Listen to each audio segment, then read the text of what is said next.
The coffee with Gus. Yeah, exactly. All right. Yeah, that's pretty good. It's kind of cool with the.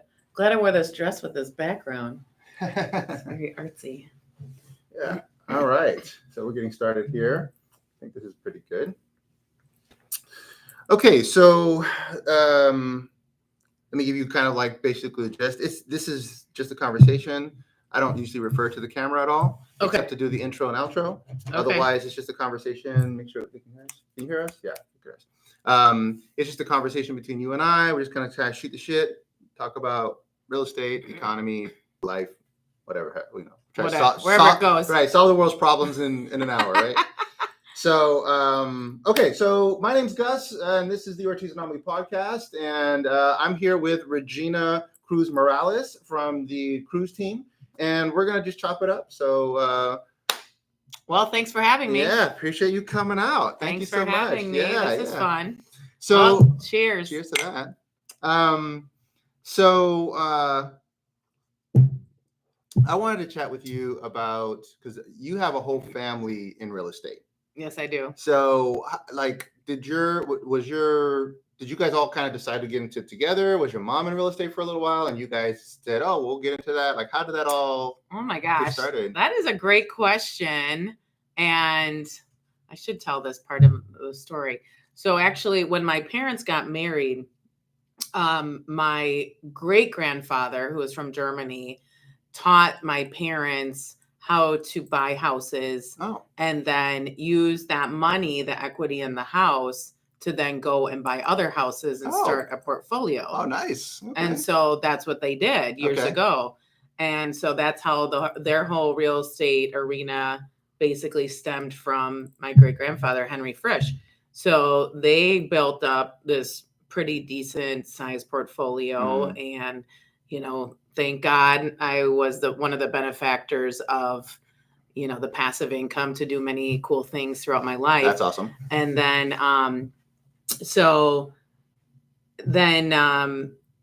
my mom, you know, she came down here and has some rentals. My sister started in real estate in 2005. So both my mom and my sister started in real estate down here in 2005. Ooh, that's like a great time just before everything went to shit. Right. Right. Yep. So they both pushed through, thank God. Yeah. And fairly recently, I learned that my mom actually did have her real estate license in Wisconsin. Oh. And so, because she's like, hey, if we're buying all these multifamily properties, let me get my license.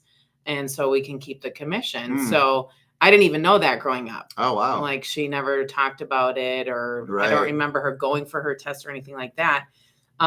So really real estate has been a part of my life more than I even realized. Yeah. And so, so it's something I thought about doing, but being in the Peace Corps, coming back, I just wanted to help people. This was like 2012, didn't know what I wanted to do with my life. And I kind of resisted doing the real estate thing just because my mom and my sister were both doing it and stuff. But in the end, it's like my mom said, go get your license and we'll team up. And she helped me get started. She helped me tremendously. That's awesome. That's cool. What a cool story.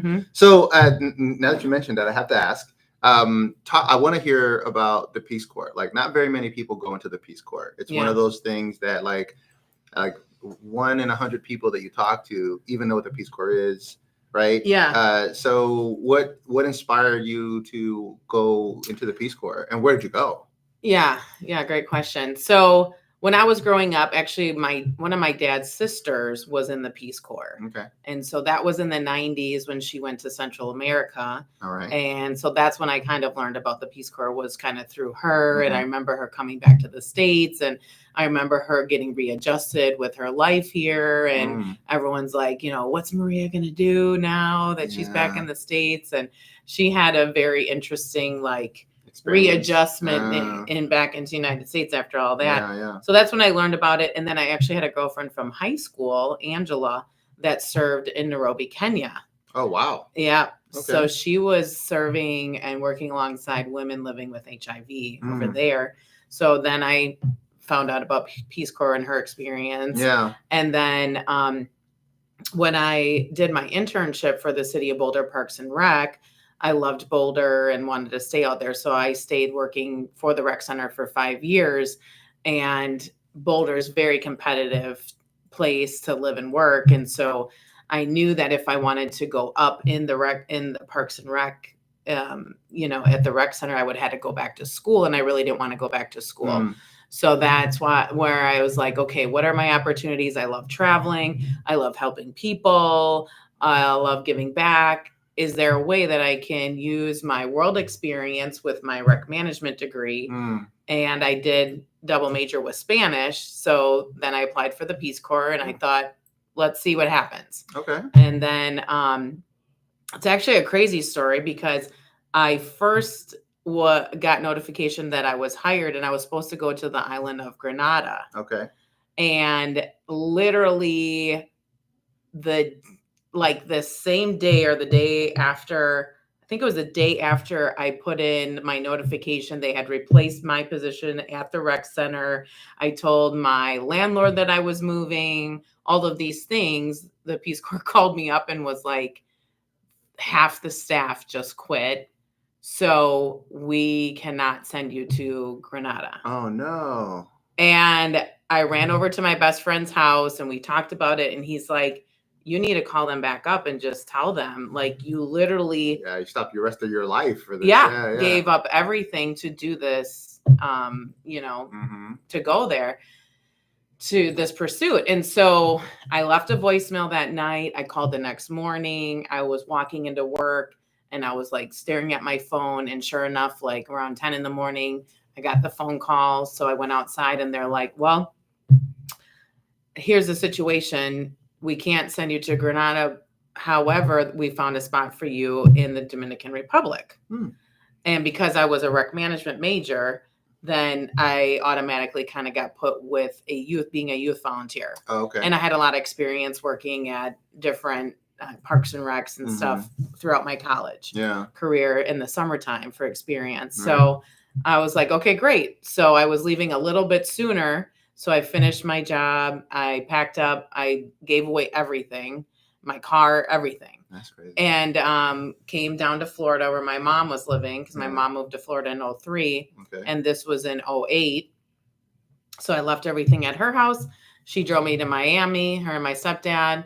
And that was a whole nother crazy experience, because they were having a hurricane when we were all arriving. So we had training there. And then, I flew to the Dominican Republic, was a youth volunteer. Many times wanted to quit. Many times. Right. And so many stories that can come out of that experience. I can't even tell you, but because I made a lot of mistakes and I wanted to do better and I wasn't ready to come back to the United States, I thought, why don't I apply to transfer? So to another place, to another country. Oh, wow. So I had the opportunity of choosing between basically Peru or Ecuador. Okay. And so I went from the beach and Dominican Republic, North Coast, to then accepting a position in Otavalo, working with the youth over there. So Otavalo, Ecuador is about 2 hours north of Quito, and very indigenous pueblo. And if you don't know about Otavalo, if you ever get a chance to go there, they have the biggest outdoor market in all of South America. Oh, wow. Okay. And so it's called the Plaza de los Ponchos. They set up every day, but the big day is Saturday. And they go into the streets. And I mean, people from all over the world go there. Really? But I was working at a clinic and helping the youth with mostly like prevention of HIV/AIDS, prevention of early teen pregnancy. Okay. Things like these topics. Very different than what you were doing at Dominican Republic.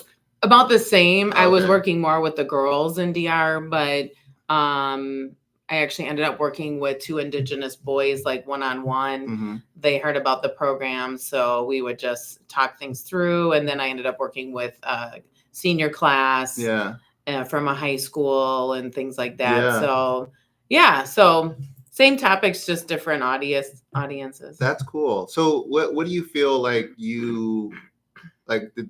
What did that experience do for your, I guess, perspective on life? Because I mean, not everyone gets a chance to kind of see like what life is like in an environment that's completely different than what we're used to here in the United States. Like, how did that impact your perspective on the United States or just life or the world, or did that have any kind of did anything come out of that? Did you come out of that with some kind of a different perspective on anything, or did it confirm anything, or what?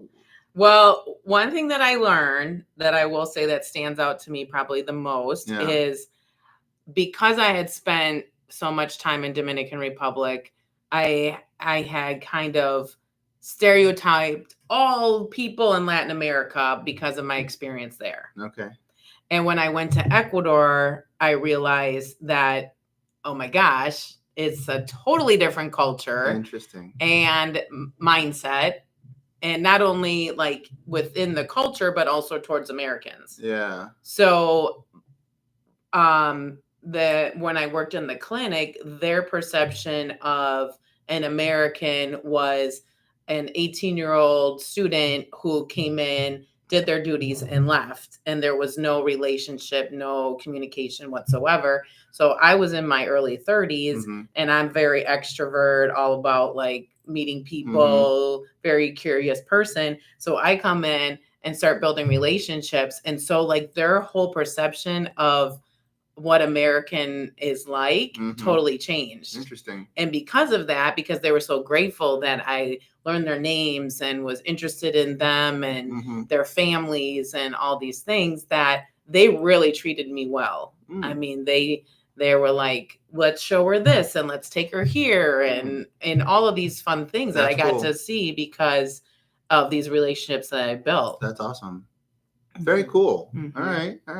So you can't put, so I didn't explain it well. So my whole thing was you can't stereotype somebody from where they come from. Everyone's different. Yeah. Just because, and there's a funny speech that I kind of created was, I thought that everyone in Latin America loved to dance. Because of an experience I had in high school when I lived in Costa Rica. Gotcha. And when I got to Dominican Republic, they had merengue music. That's what they have is merengue, bachata, all this stuff. And I go to Sunday night to the park where there's live music every Sunday. And I'm like, let's dance to all my girlfriends. Let's dance. And they're like, Regina, not everybody likes to dance. And I'm like, what? What do you mean? This is like earth shattering. Like, what are you talking about? You're Latin. I'm in Latin America. Yeah. This is like the merengue bachata capital of the world. And you don't want to dance? Are you kidding me? That's so funny. And so then I knew it's like, just because you're from a certain country doesn't mean that you all like to do the same thing. Yeah. That's funny. Yeah. And you start getting sort of the nuance of culture, like even within the culture itself, there are also nuances. And, that goes back to this idea of like, and I think as humans, we tend to block things, like put everything in blocks. Makes it easier for us to categorize. Yeah. And I think that's one of those things where you see a certain culture and you sort of block assumptions about everyone in the culture because that's something that they're known for or whatever. But that doesn't mean that everyone in the culture is that way. That's interesting. Yeah. That's cool. Exactly. Okay. Very, very, very neat. So I'm going to change directions a little bit. I'd like to talk. One of the things that I like to talk about on this podcast is just about business, right? And so when did you actually go into business? Because you started with your mom, and then when did you decide to go into business for yourself? So I started working with my mom in September of 2013, and I mean, there's things that happened. To make a long story short, it basically like, here's my mom kind of slowing down and I wanted to get ramped up. I see. Yeah. And so, just different trajectories. Yeah. Sure. And I kept hearing, I had a coach and they were saying that my coach was like my cheerleader because she could tell that my mom and I weren't on the same page as far as our goals were concerned. Right. And so it took me like a lot of courage to just believe like you can do this on your own. Don't be afraid, just do it. And I did a lot of praying and it was like, okay, God, if this is what you truly want me to do, I know you'll help me. Right. Just transitioning to doing business on my own. Very cool. And then, so, getting into this business is, it could be challenging, right? And, what did you like at what point did you start thinking about this business? Because it starts out, I guess one of the challenges with this business is that it starts out being like my job is just to find like people to do transactions with, and it's not necessarily a business per se, right? So that you're just trying to like, trying to get business, right? At what point, because now I feel like where you are now, you have a business, right? You actually have systems in place, you have a process that you follow, you're very integrated into the community. Like you've kind of developed like the things that you're going to be doing every given week. If I call Regina on any given week, you're like, well, I got a thing on Tuesday and this thing on Wednesday and this other thing on Thursday. And you already got stuff that you're just sort of systematically doing, right? At what point did it, or did you see a like sort of a click and then you turned it into a business, or did it just sort of like naturally progress into that? How do you feel that kind of manifested? Well, I would say that, there's so much at Keller Williams that you learn to systematize. And I was doing like things along the way that I probably didn't even realize that I was doing to set myself up to have a system. I think when I brought on my virtual assistant, Regina, then I was like, okay, so if you can help me do this, like my newsletter, she helps me with my newsletter. Okay. And we do it through MailerLite. I know there's the Monkey one, right. all different platforms that you can use, Command, whatever your CRM is. And so that is like a system that she helps me with on a weekly basis now, because we send out our newsletter every Monday morning. I think bringing on the VA made me realize like, yeah, there's certain ways that we can do this. Just setting up reminders for birthday cards, for home anniversary cards. Right. In our CRM. So this idea of just like leverage is really what started to kind of change the way that you started like looking at your business. Yeah. That's interesting. That's one of the themes that I feel like comes up all the time with and I've had a number of different business owners come onto the podcast. And this idea of leverage seems to be sort of an ongoing theme. And I think a lot of entrepreneurs usually have a hard time with that because it means that you're relinquishing something that is part of what you're doing. And to everyone, their business is their baby. So you're like, I got to trust someone else to do this thing. But that leverage gives you the ability to kind of like take a bigger picture look at your business. You know what I'm saying? So I thought it's interesting that you're kind of mentioning that because it's an ongoing theme that I hear that sort of that leverage. You know what I'm saying? Yeah. So as it relates to your business, like, do you have a specific goal in terms of like how you want to grow? Are you looking to kind of keep it as like you and then like just kind of your admin? Are you looking to expand it to kind of going into like bigger team mode? Like, do you have any like direction in that capacity? Are you just looking to grow yourself? Like, what's kind of your plan? I would love to get to a point where I could bring on a buyer's agent. Okay. Like that would be ideal to have an executive assistant, because I'm big on client appreciation events, because I like seeing the people face to face. So to have a person help me run the events and then also help with the buyers, I think would be like probably my perfect model. That's cool. Yeah. Okay. Now you're really involved in the community. What pushes you to like get so involved in so many different like organizations? Because it seems like you're like any organization, like, oh yeah, Regina's the board director of this and the president of that, and the like you're like part of every organization. There's no organization that doesn't know who you are. Like what inspires that to be so like involved in the community? Is that like what is it that gets you, like, is that something that just jazzes you up? Yeah, I think a part of it is because I don't like to sit behind the computer or the desk all day. Yeah. So I like being out and about. Yeah. That's part of how God wired me. I think recently I've really realized that one of my biggest things in life, my goals, passions, gifts, I think it's a gift from God, is to really listen to people's story and see how I can connect people together, either like you with a friend of mine, and I know that you guys will benefit from your relationship, or you with a nonprofit, or you with another business, whatever it looks like. Because so I'm like, okay, how can I help this person connect with whoever and make their life better? That's cool. That I really, really love that so much.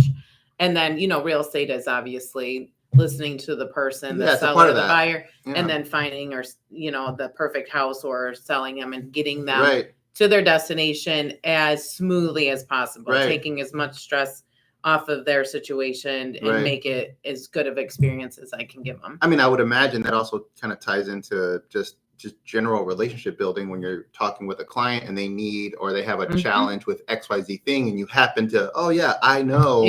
Right. And you can get them connected to people that way as well, even if it's not necessarily related to their like home situation. Yeah, absolutely. So I'm imagining that happens often. Okay. Very cool. Very cool. So, there's a lot going on in the world today. And I always want to know, like, I feel like if you go on social media, it looks like the world is about to explode, right? But then, like, when I go in my day-to-day, I don't feel that, right? It doesn't feel that way in my personal life. I mean, it feels like there are certain challenges I deal with, but I don't feel like the world's about to end in my personal life. I just, it's like I see that in the world, but, well, not in the world. I see that on social media, which I don't know how real that is. But I wonder, like, how do you, I guess, take in what you see is happening in the world, and like, how do you apply that, or does that impact you and what you do in your daily life? Is that something that you think about at all, or like, the new, what's happening across the world in Palestine, or what's happening with the presidency, or what's happening with just things in general that are happening in the world, and some people are super like, the world's going to end because this is happening, and some people are a little bit more optimistic about it. So does any of that stuff really have an impact in like your day to day? Like, it makes me sad, that bad stuff is happening to people. Like, I have a lot of empathy for people, and it's disheartening that people can't get along, across the world. For me, I just tell myself that I can only control myself. And so I don't really watch TV or the news. If someone brings something up to me, I will check it out, but I have so many other books that I'm listening to or reading, and focusing on, how can I help this person, or how can I take my business to the next level, or the next event, or the next, business transaction, whatever it is. So, what we always say, what you focus on expands. Absolutely. So I have seen people that if they really sit there, watch the news, watching social media, and it's all very dark and grim, guess what? You're going to walk around like dark and grim. Something's going to end. Something's going to like blow up in your face, whatever. But if you focus on like good stuff and helping people and positivity, that's going to help you get through every day. Let's just take one day at a time. For sure. So that it doesn't seem so dark. Yeah, I would agree with that. I like that thought process, because I feel like sometimes I feel like I'm crazy, because I really want to focus on the things that, like you said, the things that we have any kind of, and control is not really the right word. I would say influence, right? The things that we have influence on, and really focus on the things that, like, how can we like make things better around the things that I have influence on, right? Because I don't have influence on a lot of the things that are happening in the world. So it's just interesting to me that I see so much of that in like social media, but I don't really experience that in my like day to day. And I always wonder like how other people are like how they are ultimately seeing it. So I love that your perspective on like, hey, I gotta focus on the things that I have actual, influence over, right? Which is cool. Do you have any thoughts on, going back to real estate? Do you have any thoughts on like what the real estate market is doing, where it might be going? Because a lot of people are super nervous about, whether I should buy now or sell now or anything like that. And, different people have, I guess, different perspectives. I think there's everyone has a general direction, but I'd be interested to hear like what your thoughts are on what you think is happening in real estate, and, what would you tell someone who's concerned about selling now or buying now or anything, all things considered? Yeah. Well, I've heard Gary Keller. I've been with this company for 11 years. Sure. And we have heard Gary Keller say it's always a good time to buy real estate. Yeah. Right. And so what does that really mean? So this is what I tell my clients. Go ahead and talk to a lender. If you think I got to rent, or my credit score is too low, or I got too much debt, I don't know what to do. Well, guess what? Contact a realtor who will get you in contact with a great lender that will help figure out that whole financial piece. Because I always tell my buyers, if the payment makes sense, why not pull the trigger and buy a house? Now you have this incredible investment that will over time build you equity, so that when you're ready to sell it, guess what? Now you have a profit of $30,000, $40,000, $50,000 that you can put in your bank account to either save or buy more, buy an investment property or buy a bigger home, that sort of thing. So it's like, just start with the basics. Don't try to go like so crazy, and spin out of control. Like, let's get you help with the financials. And if you're not ready now, let's help you move forward. So maybe in 3 months you're ready to buy, because we can't control the rate. Right. And obviously the prices are what they are.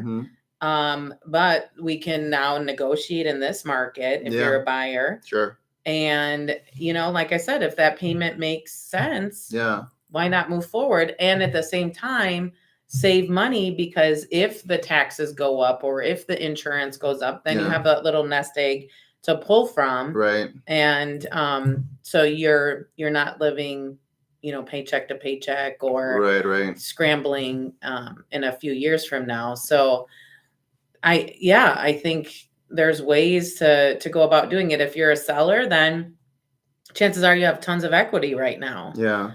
And yes, the interest rate might be a little bit higher than it was when you bought. However, if you have a family and you're growing your family and you need that extra space, right, and you can sell the small home and buy a bigger home, and your payment maybe is a couple $100 more a month, but you have the space and you have the community and you have the school that you want and you have the amenities around you. Right. It might be worth it. Right.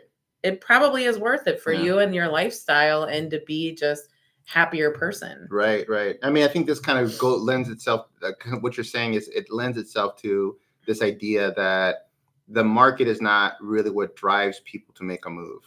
It's whatever their needs are. Right. Yeah. Their personal needs are what are the things that really make people move. It's easier to do it if you're a seller and it's a seller's market. It's easier to do if you're a buyer and it's a hardcore buyer's market. Right. Yeah. And right now, the only challenge that we have is under normal circumstances, this might be considered a buyer's market, with the exception that interest rates are a little bit higher than what people have seen. Right. But a lot of that, I think, is also driven by the fact that people saw 2.5%, 3% interest rates back in 2021, 2022, which was an anomaly that you would never. We're not going to see for another 100 years. When we're alive. We're not going to see that again. So I think that people are have to get back into their mindset that, hey, this is actually not, the interest rate isn't as bad as people think it is. Right. Have you heard about DeSantis? And he's talking about removing the property taxes. Have you heard about this? My husband actually sent me a screenshot the other day. Yeah. And so I saw it from my husband, the text message. I didn't listen to anything. Yeah. I haven't read anything about it, but wow. This is interesting. I don't know how he's going to pull that off. Because obviously our property taxes cover, the cost of like fire and police and stuff like that. A lot of things. Well, I my only thought on that is it's not impossible to do. I think that what he would have to do is he would have to increase something like, because my understanding is he's thinking to use consumption taxes, essentially sales tax, to cover that cost. Okay. Right? To replace that cost. Okay. And I think the only way that you could really do that is you'd have to really put a heavy tax burden on tourism, which I think we could probably get away with doing, because people who are coming here, typically there's an expectation that they're going to be spending more money than normal and blah blah blah, right? So I think there's likely to be, if a proposal comes out, my thought is that he's probably going to put a heavy tax on tourism, because we can afford to do that. People come here for Disney and Universal Studios and the beaches regardless of anything else. We just have them here. You can't really find them anywhere else, right? Yeah. It's very hard to find the kind of beaches that we have. It's very hard to find parks like Disney and Universal Studios, and now right. Universal just opened up its new park system and all that other stuff. So in May it's coming. Yeah. The Epic, yeah.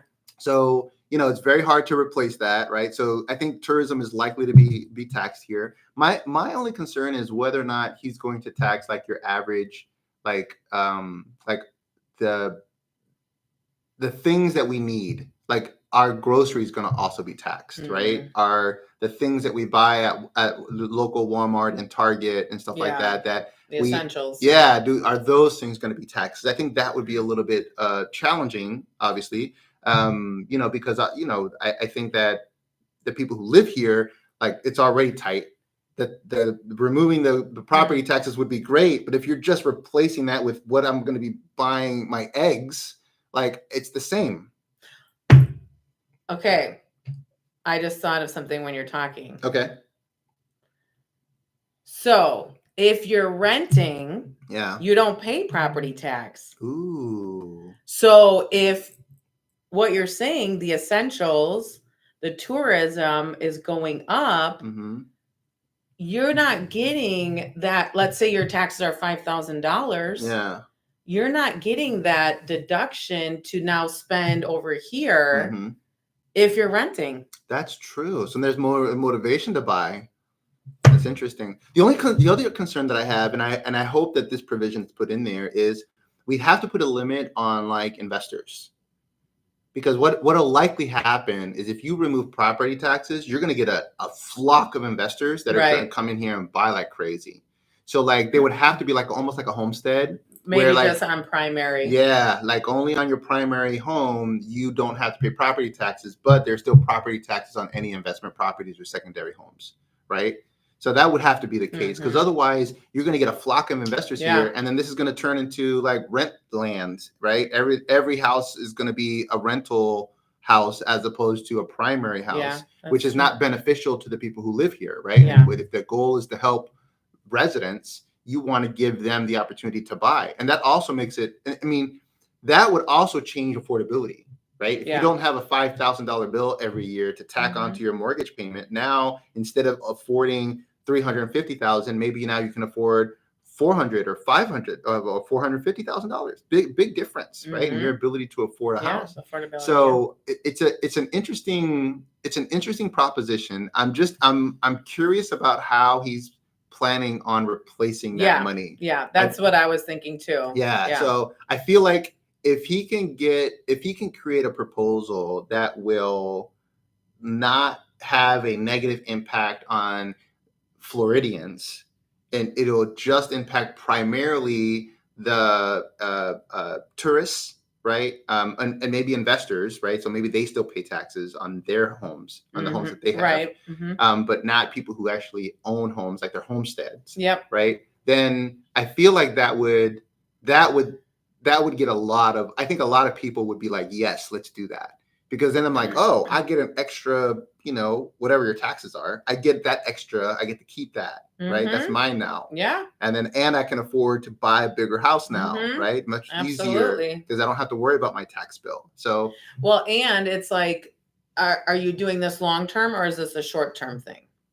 Are you talking about like when you eliminating taxes? Oh, I feel like that would have to be permanent. I can't imagine that could be short term. Wow. I mean, I don't know, but it seems to me like that would have to be more of a long term play. That would have to be like, hey, the new law is no property taxes. We take everything through our consumption tax, or maybe it would have to be some kind of combination of like luxury goods and tourism and maybe investors that maybe they still pay taxes on their properties or something like that. Right. It is interesting because I think that if he is going that route to increase the taxation, then like you say, people that are coming here as tourists will then be heavily taxed, which, will help the economy here. Yeah. I mean, it's not like we have a shortage of people coming here for tourism, right? Yeah. So I feel like you'll impact a few people. Like maybe there'll be some people that won't be able to come, right, because it's more expensive. Yeah. But I think the amount of money that we'd be getting would still outweigh any loss. Like our net benefit would still, seems like our net benefit would still be, would still exist there. There'd be a net benefit that would still exist there. That'd be worth it. Yeah. They'd have to figure out that percentage. They just got to figure out. Yeah. They got to figure out what that looks like. Interesting. And I don't know what that looks like, but that would be interesting. I'm interested to see what that proposal looks like. Cause DeSantis, without getting too political, he's hit or miss. He's done some great things and he's done some things I'm like, oh, I do not agree with that. But like I think this is a good idea. If he approaches it right, I think conceptually it's a good idea. It all depends on how he wants to like execute on it. But I think conceptually it's a good idea as long as the benefit is going to Floridians. That's really, to me, I think that has to be the focus. The benefit has to go to Floridians. It can't be just like anyone who decides to buy property or anyone. Like it has to be like for people who live here, and this is your primary home. Like otherwise, I don't think it's going to be as beneficial. You know what I mean? Yeah. Those are my thoughts. Yeah, and I guess one other thought when you're talking is like, if the taxation, let's say on tourism, gets to be too high where the people are like, I can't afford to go anymore, and then it drops, and so then essentially we'd be losing money. If it dropped too far, then then what happens? I don't know. I mean, so there's one of the things that Florida has been doing really good as of late is diversifying the industries that are here.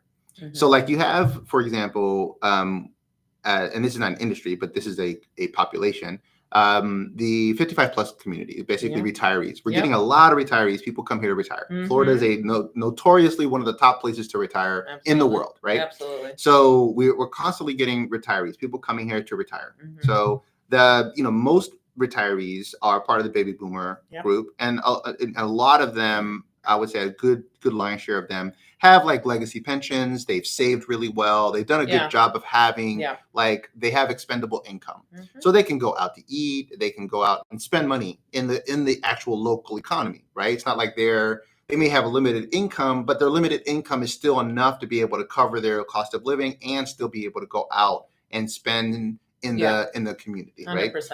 So they have expendable income. That particular community, because they're an aging population, they also have healthcare needs. So the healthcare industry is actually growing because the retirement community is growing. Yeah. So as that community grows, the healthcare industry also grows. So now we have this new industry. So we have retirees that are coming with expendable income, so they have money to spend. You have healthcare community, the healthcare industry that's growing. Those are usually good paying jobs, and those folks typically have pretty decent. They have some expendable income as well. So that is an industry that's coming. When DeSantis opened up the ports, that was one good thing that he did.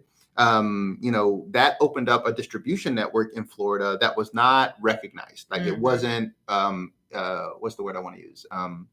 It wasn't, I can't think of the word now, but it wasn't something that we really understood that we had. And then they opened the ports, and then all of a sudden we have all of this distribution because we have all of the great, like we have some great highways. We got I-75, we got the Turnpike, and it goes everywhere. Like you can easily get anywhere in Florida, right, that you want to. And most of it is through an expressway, right?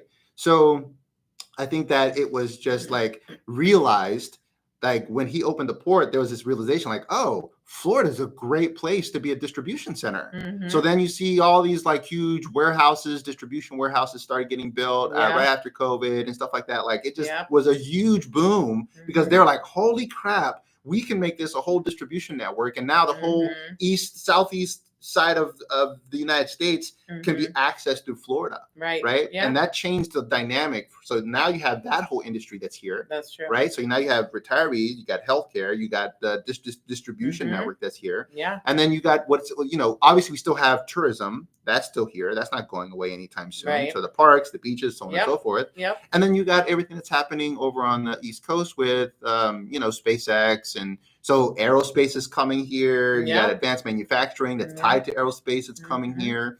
And there's a lot of incentive to bring in like tech companies. So you're starting to see tech companies coming here. So there's like a really diverse there's a diversity in the industries that are here between the retirees, the healthcare industry, distribution, aerospace, advanced manufacturing, and technology. Like that's like 6 industries that are strong industries, right? And that all pay well. Yeah. Right. These are all good paying industries, right? So like us having all of that diversity, if one weekends somewhere, like there's still all these other industries that are still pretty strong. That's true. So I feel like, I mean, we definitely need to, if we're going to be relying heavily on the tourism dollars, there's going to have to be a way for these other industries also to kind of pay into it. And I don't know what the answer to that is. So that if you get weak, I would say like income from one industry, one area, there's other industries that are also contributing so that it still pays for police and fire and all that other good stuff. Yeah. You know what I mean? So, offset. So I feel like Central Florida in particular, I think is positioned really, really well to weather any like storm that could come. Now, of course, if the whole thing goes to shit, then it doesn't matter what we have here, right? but I think that those are things that I think are just some elements that make Central Florida a really attractive place to live, because I feel like there's a lot of stability here, So I mean, so I again, it really depends on where he decides to go with that whole thing. Very interesting. Yeah. So we'll see what his proposal is. But I thought that was an interesting element to what's happening in real estate that just surprised me. I didn't expect that, Yeah. So, so I just, again, just interesting stuff specifically as it relates to real estate. 2 things guaranteed in life: death and taxes. Yeah. And maybe not taxes. And to eliminate property tax, wow, that would be huge. Wow. And you'd have to also see I guess the ramifications too. Like what I don't know that I understand the scope of how it could negatively impact.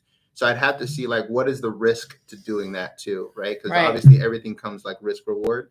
So we'd have to see what's the risk of doing that and what could potentially play out. And I don't know that I have the understanding of all of the nuances of that to be able to understand how that could ultimately have a negative impact versus a positive impact. So I'd be interested to see other people who are smarter than I am present hey, these are the things that could happen. We have to be paying need attention. These economists to come in and do these graphs for us. Yeah, exactly. Some smart person to come in and tell us, hey, I'm just a monkey over here. I need you to explain it to me like I'm a 5-year-old.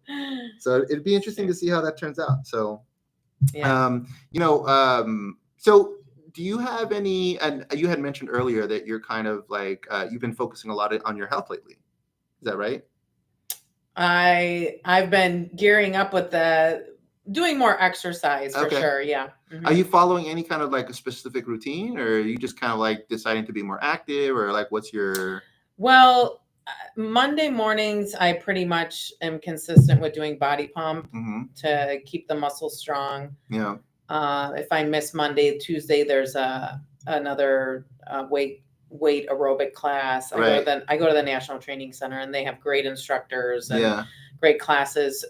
Wednesday mornings, there's a 5:30 spin class, so I'm pretty consistent and love just those endorphins and getting the body going early in the morning. And so my goal is just to wake up a little bit earlier so that I can have time to do either a walk or run, or, like Tuesday morning, I was on the big step machine and I did 30 minutes on that big step machine, climbed like 1,000 stairs, so just really getting the heart going. And also with the weights, I mean, it's important for women too, to keep those weights up and stay strong. So I noticed that you do a lot of like these almost like, I don't know if they're maybe accountability programs. Like you whether it's through your coach or you kind of like, you're always like doing some kind of a I noticed that about you, which is cool. Like, it's one of the things that I really appreciate you. Like, every time we're talking, like, oh yeah, I'm doing this, some kind of accountability, some sort of challenge. Yeah, some kind of challenge. Like, what? Yeah. So can you talk a little bit about that? And what does that do for you? Like, how does that help you? Like, well, I did 76 hard through Glover U last fall. What does that mean? What is 76 hard? And 76 hard is a real estate program where they gave us certain tasks to do each day. Okay. And then when we completed the task at night or whenever it was, we had to post in a private Facebook group that we finished those tasks. I see. And those tasks were scripting, writing the script out, chanting the script, talking for 90 minutes to our clients on the phone or in person. And then we had one little homework assignment each day. So it could be door knocking. It could be doing a video on social media. Could be calling expireds, calling for sale by owners. Right. These sort of things. So you didn't necessarily have to do it that day, but by the end of the course, you had to have all the homework in and you got your money back. Interesting. Now, you're a pretty established agent. Like, why do a challenge like that? Well, I noticed last year, with the market changing, I just really felt like, what do I have to lose? What do I have to lose if I do this program? And ultimately, I learn something new every time I do something. Okay. You know what I mean? Even if it's one thing that is going to help move the business forward. And so I like learning from teams that are bigger, more established than I am, and just to make myself better, make my business better, and just think outside the box. Okay. Because in this business, you can, it is a very, like, you should be on a routine to do the 80-20, do the 20% that will get you the most reward in the end. And then after that 20% is done, how does your day look? Yeah. And so this kind of gave me like some more variety. And then I got to meet other agents from across the country too, because I was scripting with them every single day, Monday through Friday. And every month we changed script partners. And now I'm in this wellness challenge. And I'm always like, well, I like to think of it, well, who can I meet? What relationships can I strengthen throughout the process? How can I get better, like in better shape? And maybe I end up losing 20 pounds in the end. Like, that'll be great. Yeah. So it's like this fine line of, I want to do better, but not stress myself out too much. You know what I mean? That's funny that you say that. And here's why. Because you have got to be the busiest person, at least one of the busiest people that I know. Like, you're always doing like 1,000 things. And, and then on top of that, you're like putting yourself into these like challenges and adding. So you're like, I want to make myself not as stressed as possible. And you have like this, like, let's add all this other stuff. So it clearly that there's something about that that helps. Something about it. What is it that like had like, you're so driven? You know what I mean? Like, you're so driven to like be involved in so many different things, and then you constantly challenge yourself, and that's like, it's a really admirable attribute that you have, right? That you're just like constantly like pushing yourself to the edge, and it's like, what do you know what it is that kind of gets that like? Well, I am a little bit competitive, so I think that part of me is definitely, I enjoy like the competition. Sure. I don't really know what it is. I mean, it's my husband, because my husband and I are completely opposite, and he'll make comments to me like, I'm like, oh my gosh, like I'm just sitting here, like I don't really have anything to do. Like this is so weird. And he's like, yeah.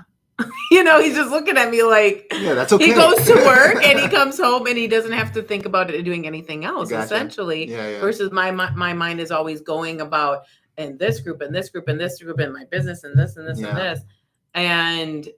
And so it's almost like a part of me enjoys being busy.